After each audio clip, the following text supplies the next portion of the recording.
What was the most fricked up thing that was generally accepted 20 years ago? No care or concern for concussions in sports. I was knocked out cold for 2 minutes on the football field. Nobody told me. And when I came to, we just resumed the game like nothing had happened. I didn't even know I was out for those 2 minutes until a year later when people were telling football stories. I thought I had just gotten knocked down and got back up right away. I thought it was weird everyone was making such a big deal about it. My first ever depressive episode started almost immediately after that game. Being at home at your TV at a certain time to catch a show, and expecting everyone to leave you alone so you couldn't watch it with no interruptions. You could be out with friends and you'd look and say, oh, it's 7:30, I got to get home to catch my show, and nobody looked at you like a strange social outcast. I guess it's still true with sports. I wouldn't say this is fricked up. Paying $1.29 so 9 seconds of a song played when your phone rang.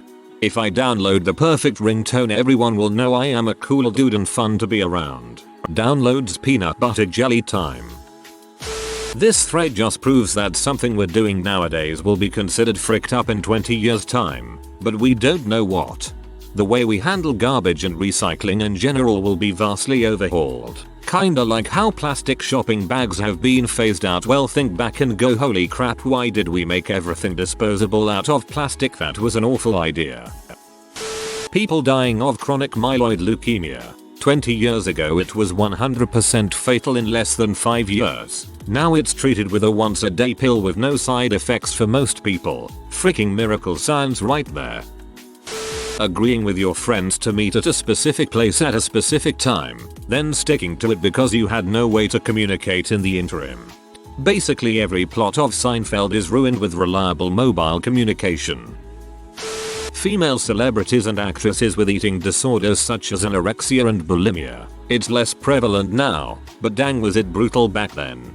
For real though. Celebrities from the early 2000s look straight up sickly. It's still really common. My sister works in my city's eating disorder clinic and they still treat celebrity clients a couple of times a year. Until 2003 it was perfectly fine for 16-year-old girls to pose topless for UK tabloid newspapers. There were countdowns for 15-year-olds to when they would be 16 and legal to print with pics taken and printed on their 16th birthday.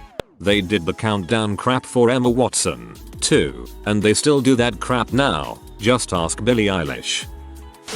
Being able to take a look in the cockpit of a plane. The stewardesses would actively ask some kids on the flight if they wanted to take a look in the cockpit. I remember when I stepped in the cockpit of a Boeing 747 I decided I wanted to become a pilot someday. When my time came to choose what to study, my parents talked me out of it because of the financial crisis and a lot of pilots were without jobs at the time.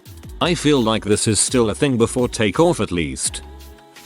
25 years ago, I had a gym teacher who did not think asthma was a thing and wouldn't let me have my inhaler at hand in class. I walked every mile because I didn't want to die. There's still a lot of trouble for the undiagnosed, but tons of physical and mental health issues that were downplayed or outright ignored at least have some kind of support system or protocol now. It's not perfect, but at least we know they're real and are starting to do something.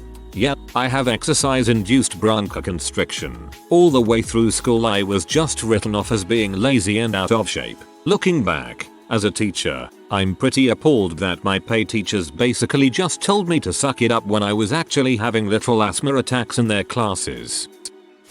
Not the most fricked up, but printing directions from MapQuest and managing multiple pages and reading them while driving. Lot of teachers straight up telling students they didn't believe in their disabilities. The school is making me give you accommodations, but in my day they didn't call it dyslexia, they called it lazy. Probably can't just berate students for having disabilities in front of the class these days. I feel like this maybe was longer than 20 years ago, but I distinctly remember restaurant hosts asking if we wanted to sit in a smoking or non-smoking section. And then the only thing separating the sections was a crappy piece of plastic divider that did nothing to stop the smoke and the whole place smelled anyway.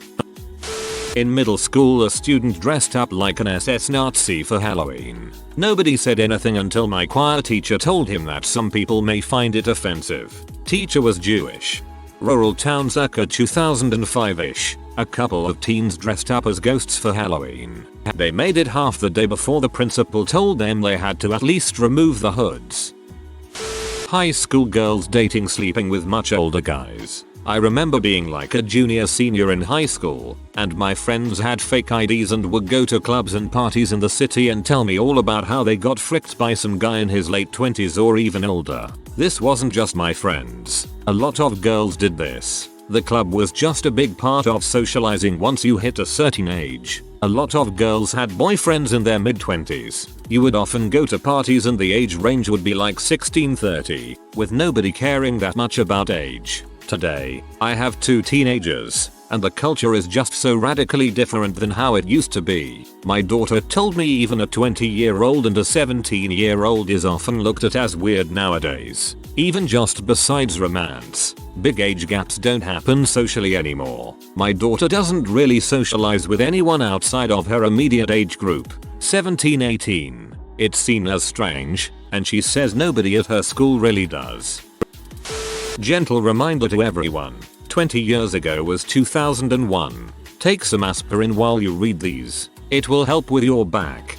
And please keep in mind that 1991 was 30 years ago. A lot of things changed across the 90s, and some things I see mentioned were already on their way out in 2001 and completely out of style by 2005-ish. Though somehow, 20-30 years ago seems to be a generic placeholder for 1976 in many people's minds. Not the most, but I was going through an old high school yearbook and someone used the term wigger and that was totally cool to say. I know someone whose actually name is Don Wigger. I remember people treating you like you were Dale Gribble if you suggested the NSA was mass surveilling the American people without cause or a warrant. At some point, overnight, it just turned into one of those well done, everybody knows that, but kind of things. That when a student beats the crap out of another student it somehow was not assault and could just be overlooked. I was never bullied real bad, but goddang I saw some kids get beaten bloody and then the attacker would just get detention or a temporary suspension. I never saw a young adult have charges pressed against them like they were today. I guess maybe it's because today people tend to record fights more. The victim always gets the worst. I was bullied in school and the bullies never got more than a detention. But when I retaliated they decided to give me a suspension. That was just 10 years ago, so I can't imagine 20 years ago if it was worse. People spending thousands of dollars on Beanie Babies. People would go in carnivals and shove their face in the same water barrel to grab an apple with their mouth. Completely bonkers in 2021. Reminds me of shared cups with beer pong. It blew my mind when I saw people filling the cups with water and taking sips of beer out of their own personal cups. Oddly, even though it's cleaner, that's not my preferred way to play.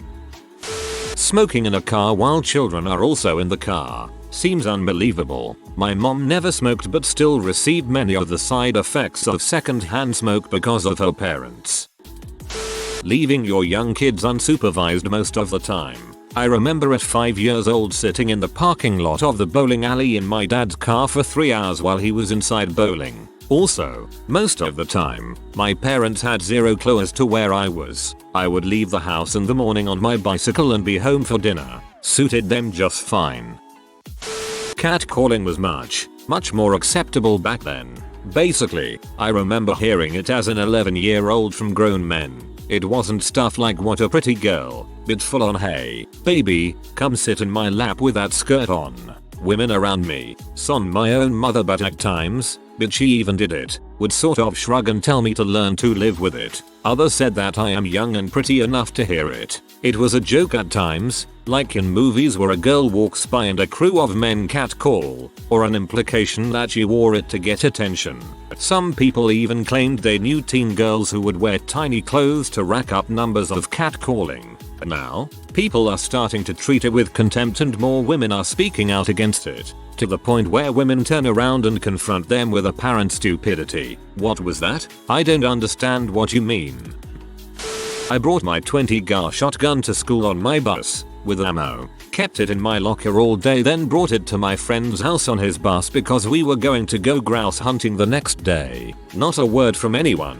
Bus drivers, school authorities, etc. No one had anything to say about it. 1980, more than 20 years ago, but still, a shotgun and ammo. I was in high school in Texas in the 90s and remember seeing trucks on campus with guns in the rear window gun racks. Those didn't disappear until the state banned them, and they were only banned because in a collision, the guns would pop loose and smack the back of heads. Hitchhiking. My parents gave me permission to hitchhike when I was 14. We lived 15 miles from my high school and I never took the bus. I also hitched all around New England and Europe. I logged thousands of miles in my teens and 20s. Lot of people talking about smoking in common public places here. Seems like many parts of Europe still living in the 90s on this. Same here where I'm from. We still have smoking areas in most restaurants, and smoking in bars is the norm. That crappy haircut guys had where it's just loads of little scruffy spiky bits all over the head makes me cringe every time I see it in an old picture or video. The degrading way female celebrities, particularly pop stars, were talked about in the media. The early 2000s coverage of Britney Spears in particular has been a hot topic lately. For example, a lot of people have been looking back at that and going, hey, what the frick, but it's really hard to explain to people who are 20 and younger just how common that was and how casually it was done by even reporters, media figures who were, and men who still are, considered respectable. Just absolutely vile, casual, dehumanizing misogyny. Funny, when I saw this question, I was thinking about the 70s and 80s until I realized 20 years ago was 2001. Dang, I'm old. Wasn't even alive in the 80s and I thought the same thing. Going back maybe a bit further, but movies like Porky's or Nerds and many others peeking in girls' change rooms or hiding cameras in girls' dorms. Also songs like Funky Cold Medina or Brass Monkey, nothing like drugging women to get them in the mood. Little older, but teachers being able to discipline children with violence. My family moved from Oregon to Texas in 2002ish and there were forms my parents could fill out in our elementary school if they wanted to allow the teachers to smack us. The cultural shift from Portland to Texas was crazy. It's still a little prevalent even now, but less so. Not the most, but what I can think of on the top of my head was eating disorders. More likely, the normalization and glorification of them. Everyone wanted to be super skinny, thigh gap and whatnot, and it was normal and easily accessible, even published in popular journals and articles on basically starvation tips. I was a kid in the early 2000s, so I sometimes feel this was just a fever dream, so please, if anyone else remembers. It was really common to kind of look down on or make of girls women who would eat restrictive diets like no carbs, no fats, or only eat salads. They would get called vain or shallow for caring too much about how their body. I saw this mostly in the media, but it was such a thing that at some point I remember guys, in media and real life, would say stuff like, I like a girl who will eat a burger instead of a salad on a first date. I think that's how the whole I love food became like a quirky personality trait for girls to have. But what's crazy is that there was still so much fat phobia, much worse than what we see today. In some instances, being a size 6 and or having a little bit of a belly or thighs would get you called fat in a degrading way. The only way you could ever win was if you were a naturally slim person who ate whatever they wanted but without ever gaining weight. Just a really confusing message for a young person to be receiving in their formative years. It sure as heck was for me. Raise your hand if you thought straight back to 1980 instead of 2001. My god, I'm old. I'm too distraught to answer the question now.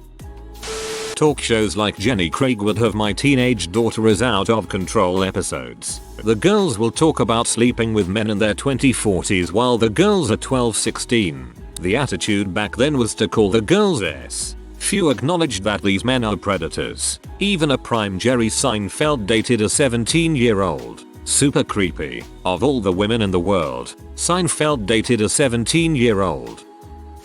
If you are new to the channel, you can subscribe. I publish new videos every day. Until then, check another video.